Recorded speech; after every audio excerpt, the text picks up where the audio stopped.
The Empty Pot by Deni. A long time ago in China, there was a boy named Ping who loved flowers. Anything he planted burst into bloom. Up came flowers, bushes, and even big fruit trees, as if by magic.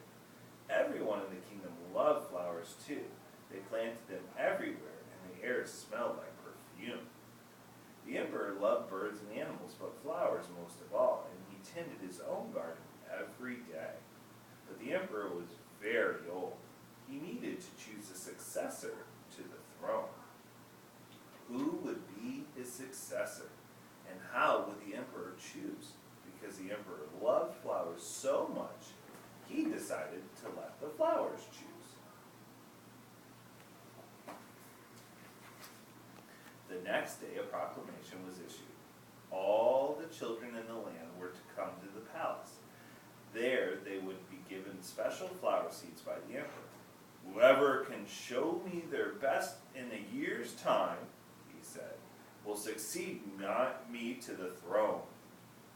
This news created great excitement throughout the land. Children from all over the country swarmed to the palace to get their flower seeds.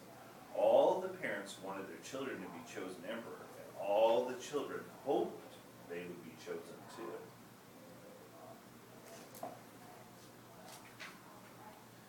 When Ping received his seed from the emperor, he was the happiest child of all. He was sure he could grow the most beautiful flower. Ping filled a flower pot with rich soil. He planted the seed in it very carefully. He watered it every day.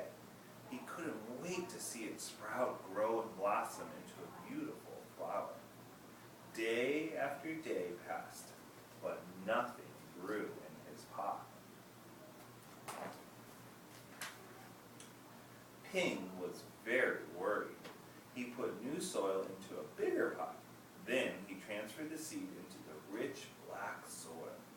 Another 2 months he waited. Still nothing happened. By and by, the whole year passed.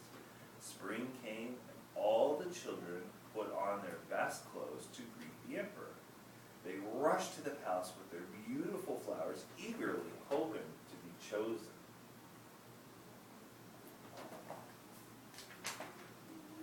Ping was ashamed of his empty pot. He thought the other children would laugh at him because for once he couldn't get a flower to grow.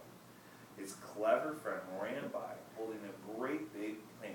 Ping, he said, you're not really going to the emperor with an empty pot, are you? Couldn't you grow a great big flower like mine? I've grown lots of flowers better than yours, Ping said. It's just this seed won't grow. Ping's father overheard this and said, you did your best, and your best is good enough to present to the emperor. Holding the empty pot in his hand, Ping went straight away to the palace.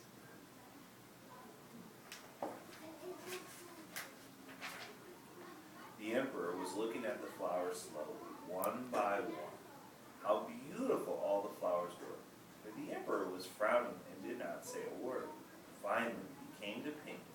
Ping hung his head in shame, expecting to be punished.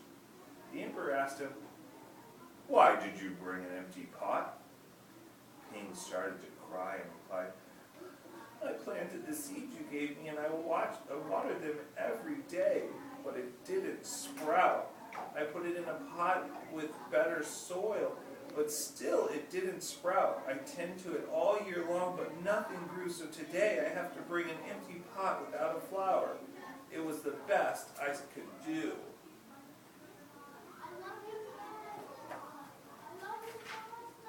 When the emperor heard these words, a smile slowly spread over his face and he put his arm around Ping.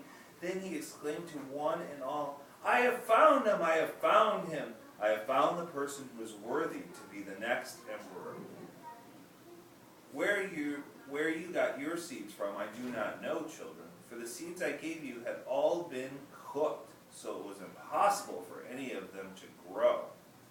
I admired Ping's great courage to appear before me with the empty truth, and now I reward him with my entire kingdom and make him emperor of all the land.